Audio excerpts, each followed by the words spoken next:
Have you ever considered that the thoughts constantly running through your mind, the worries, hopes, judgments, and memories might not be real in the way you think they are?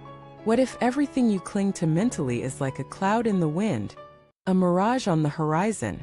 And what if one sutra, one profound teaching reveals that these thoughts, no matter how vivid, are unborn from the very beginning? Welcome back to this channel, where we peel back the illusion and dive into the essence of awareness itself. In this video, we'll explore a piercing insight found in the Lotus Sutra, a truth so clear, it can instantly shatter your attachment to thoughts and open a path to true liberation. If you've ever struggled with compulsive thinking or been haunted by your own mind, today's journey may set you free. Let us begin not with theory, but with a question. When a thought appears, where does it come from? Does it have shape, form, location, color? Can you find its boundaries? Can you hold it, own it, or predict its arrival? And when it passes, where does it go? The truth is, both terrifying and liberating thoughts are momentary illusions. They arise without a solid core, persist for just a breath, and vanish without leaving a trace. And yet we build our entire lives upon them. This is what the Lotus Sutra refers to when it speaks of momentary non-birth, the idea that each thought is not actually born in the way physical objects are. It arises, yes, but it has no enduring existence, comes from nowhere, goes nowhere, and it never truly becomes. A Zen master once said, "The thought you cling to is never truly born, and so it can never truly die. Let it go." But how do we live this truth? Let us begin with a story. There was a young monk named Tao who often struggled with obsessive thoughts. His mind raced with worries about the future, regrets about the past, and judgments about himself. One day, during a retreat, he approached his teacher and asked, "How do I get rid of these thoughts?" The teacher smiled, handed him a feather, and said, "Try to stab the sky." Confused but obedient, Tao stood in the courtyard waving the feather. Hours passed. Nothing happened.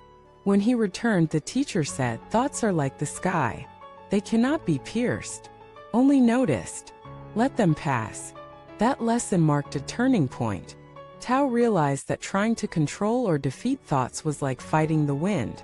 Instead, he learned to witness them curiously, gently, without entanglement. This is the essence of momentary non-birth. It's not suppression, it's realization. Realization that what arises in consciousness is not solid. Realization that what appears is already disappearing. Realization that even the worst mental storms have no roots. The Lotus Sutra, in its poetic brilliance, uses metaphors to point to this truth. It speaks of illusions conjured by magicians, of dreams within dreams, of a flower blooming in empty space, of a moon reflected on water. These are not just poetic images. They are instructions. They're telling you, do not grasp at what is not truly there. You think your anger is real. Look for it. Trace it. Measure it. Where does it live? Is it in your chest? Your breath? Your memories? Now sit with it. Watch. You'll see it changes. Flickers. It softens. And if you don't interfere, it vanishes. Not because you suppressed it, but because it was never fixed to begin with.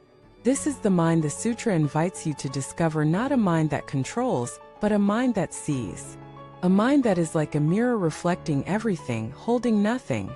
When you truly realize this, something profound happens. Your relationship with suffering changes. Pain may still arise, but identification drops. Fear may still arise, but the story collapses. Desire may still arise, but the grip loosens, because you no longer believe the passing thought is the totality of reality. You've seen the trick. You've stepped backstage in the theater of the mind. And once you see how the illusion works, it loses its power. Let us take a modern example. A man named Caleb, a software engineer, came across the concept of non-birth while reading Mahayana commentaries. At first, it made no sense. "Of course thoughts exist," he said. "I'm thinking one now." But his teacher encouraged him to go deeper. "Does a cloud exist in the same way a mountain does?" the teacher asked. "No," Caleb admitted. A cloud is ever-changing, and yet, the teacher continued, we still say it's there. Even though it's never the same from one moment to the next. It's born and dying at every instant. Caleb paused. So a thought is like that. The teacher smiled. No, it's even lighter. That sentence stayed with him. In meditation, Caleb began to look at his thoughts not as things, but as movements. He noticed how often his suffering was not from the original experience, but from the thought about it. A comment from a coworker might hurt, but it was the repeating thought, the narrative, the inner monologue that caused the storm. Once he began to see the thought as not truly born, it stopped controlling him. This doesn't mean you become passive. It means you become free. Free to respond without reactivity. Free to feel without drowning. Free to act without attachment. And that freedom is what the Lotus Sutra calls the Dharma rain, a nourishment that falls equally on all, but only blossoms where the ground is prepared. So how do we prepare the ground? Through meditation, yes, but not just by sitting, by living, by watching the mind as you walk, as you speak, as you cook, as you drive, by noticing how quickly you jump into stories, how tightly you hold opinions, how easily you believe your own drama, and then by pausing, not to fix it, but to witness it. That pause is the gateway to wisdom. It's where you remember this thought is not who I am. And in that remembrance, you return not to a blank state, but to the ever-awake presence that has always been watching. That presence is not born. It does not arise or pass. It is not a thought. It is the space in which thoughts come and go. And that space, that awareness, is the true mind. The Lotus Sutra points not to something new, but to something always here. A stillness beneath the storm. A silence beneath the sound. A clarity beneath the chaos. When you rest there, life changes. Not because the world becomes perfect, but because you stop insisting that it be other than what it is. You stop chasing shadows. You stop fearing phantoms. You stop bowing to illusions. You live. You love. You serve. And your mind, once fragmented, becomes whole. Because it has returned not to something outside but to itself.